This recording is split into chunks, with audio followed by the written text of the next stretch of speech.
नहीं करना है आपको, सिंपली जो है यहाँ पे आपको जाना है, ठीक है।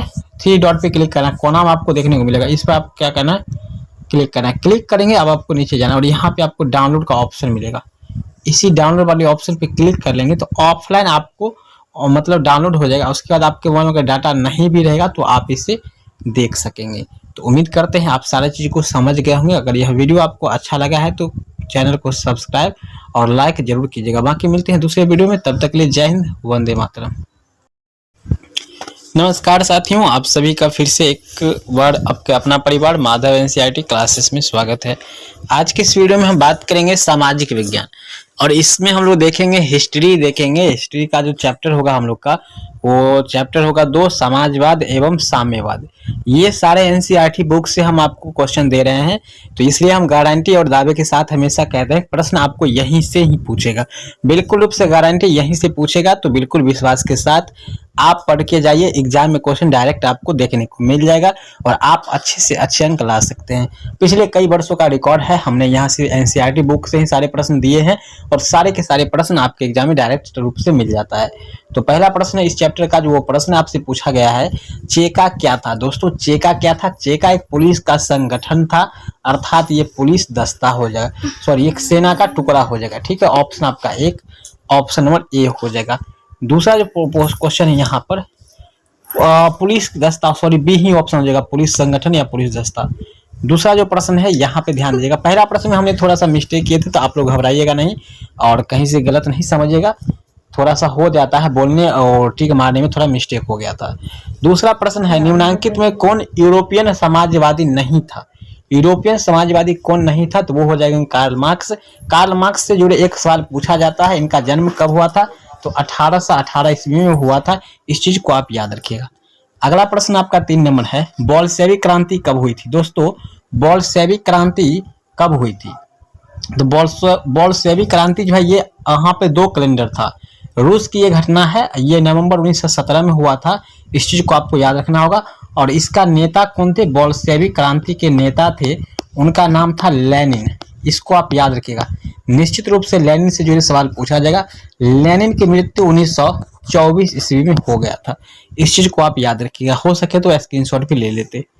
अगला प्रश्न आपसे पूछा गया है, लेनिन की मृत्यु कब हुई थी। चलिए इस सवाल का जवाब आपको ऊपर में ही हमने बता दिए थे, 1924। खोज के आंसर आपको मार देना है, ठीक है, डी।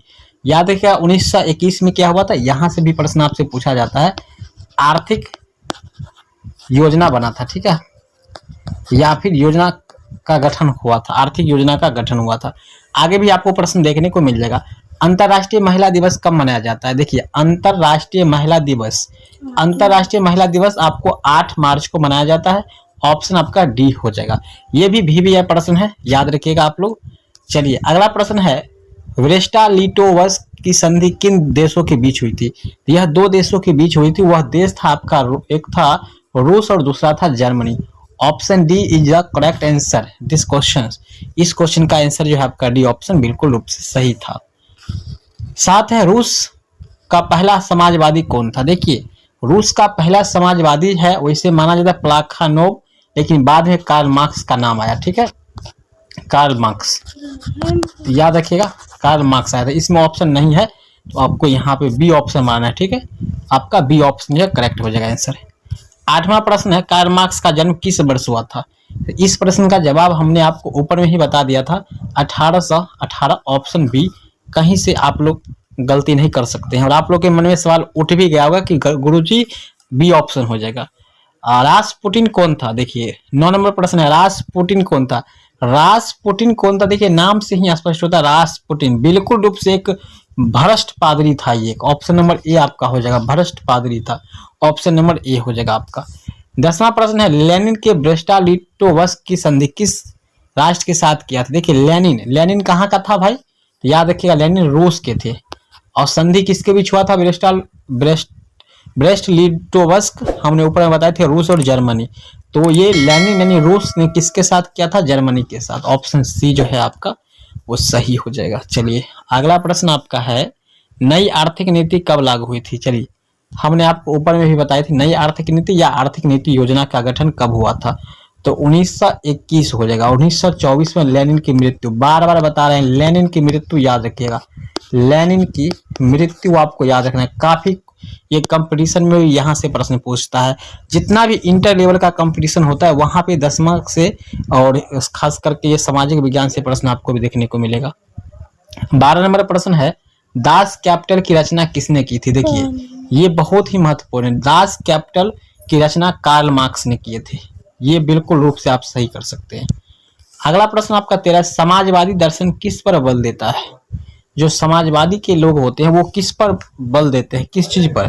तो ये देते हैं आर्थिक समानता पर, यानी आर्थिक जो समानता होता है उसमें सभी का वैल्यू हो, सभी का मान सम्मान हो। ठीक है, तो अगला प्रश्न आपका 14 है, रूस के सम्राट को क्या कहा जाता है? ये तो बहुत महत्वपूर्ण है और लगभग सभी बच्चे को याद होगा। रूस के सम्राट को क्या कहा जाए? सम्राट का मतलब होता है राजा, ठीक है, और राजा को क्या कहा जाता है? तो राजा को कहा जाता है आपका जार। रूस में राजा को कहते हैं जार। चलिए, जैसे गन्ना को बहुत जगह कतरा भी कहते हैं, तो बहुत जगह उखी कहते हैं, बहुत जगह गन्ना कहते हैं, तो अपने अपने अनुसार जगह के अनुसार नाम बदल जाता है। 15 नंबर प्रश्न आपसे पूछा गया प्रश्न, अप्रैल थीसिस किसने लिखा? ये बहुत ज्यादा महत्वपूर्ण है। ठीक है, लिख कर रट जाइए आप लोग, जितना लिखोगे उतना आपको याद होगा। तो ये लेनिन ने तैयार किया था। ऑप्शन आपका ए जो है करेक्ट आंसर हो जाएगा। ठीक है, 16 नंबर प्रश्न होगा आपका, 16 नंबर प्रश्न होगा आपका, यहाँ पर देखिए 7 नवंबर 1917 को बोल्शेविक क्रांति का नेतृत्व किसने किया था? तो बोल्शेविक क्रांति का नेतृत्व हमने ऊपर में आपको बताया था भाई साहब, आपका लेनिन हो जाएगा। ठीक है, लेनिन, ऑप्शन बी।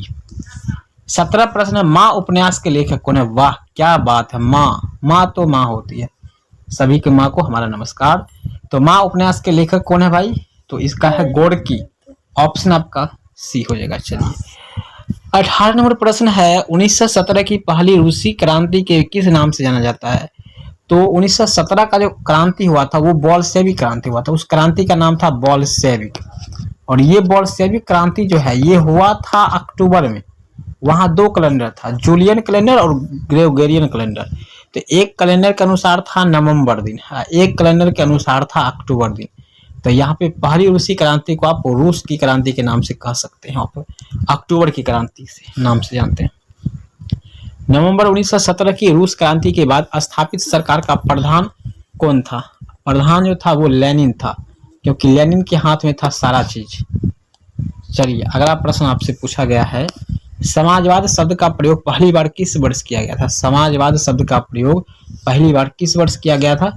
तो जरा इसका आंसर आप लोग बताइएगा, हम यहाँ पर हिंट लेते हैं। 1827 में किया गया था। ठीक है, ऑप्शन आपका बी हो जाएगा। ठीक है, बी। इसी प्रकार 21 चार्टिस्ट आंदोलन कहाँ हुआ था? तो इस सारे का आंसर जो आप देख सकते हैं ब्रिटेन में हुआ था। तो इसमें प्रश्न देखिए काफी प्रश्न, इसको आपको डाउनलोड कैसे करना है? तो सबसे पहले आपको गूगल पे आ जाना है, गूगल पे आपको सर्च कर लेना है इसी परिवार का नाम, माधव एनसीईआरटी क्लासेस। बिल्कुल फ्री में आप सारे नोट्स भी ले सकते हैं और हर एक विषय की पढ़ाई कर सकते हैं। आगे आपको किस विषय का चाहिए, किसका ऑब्जेक्टिव चाहिए, आप हमें कमेंट जरूर कीजिएगा। अब आपको होम पर क्या करना है, क्लिक करना है। ऐसा पेज आपके सामने आएगा तो क्लास 10th पे आपको क्लिक कर लेना है। क्लिक करने के बाद आपको नीचे जाना है, सामाजिक विज्ञान पर क्लिक करना है। उसके बाद नीचे आना है आपको और समाजवाद और साम्यवाद पे क्लिक करना है। देखिए अब आपके सामने सारा जो है ऑब्जेक्टिव खुल के आ चुका है। अगर आप इसको डाउनलोड करना चाहते हैं तो कुछ भी नहीं करना है, आपको सिंपली जो है यहाँ पे आपको जाना है। ठीक है, 3 डॉट पे क्लिक करना है, कोना में आपको देखने को मिलेगा, इस पर आप क्या करना है, क्लिक करना है। क्लिक करेंगे अब आपको नीचे जाना है और यहाँ पे आपको डाउनलोड का ऑप्शन मिलेगा। इसी डाउनलोड वाले ऑप्शन पे क्लिक कर लेंगे तो ऑफलाइन आपको मतलब डाउनलोड हो जाएगा। उसके बाद आपके मोबाइल में अगर डाटा नहीं भी रहेगा तो आप इसे देख सकेंगे। तो उम्मीद करते हैं आप सारी चीज़ को समझ गए होंगे। अगर यह वीडियो आपको अच्छा लगा है तो चैनल को सब्सक्राइब और लाइक जरूर कीजिएगा। बाकी मिलते हैं दूसरे वीडियो में, तब तक के लिए जय हिंद, वंदे मातरम।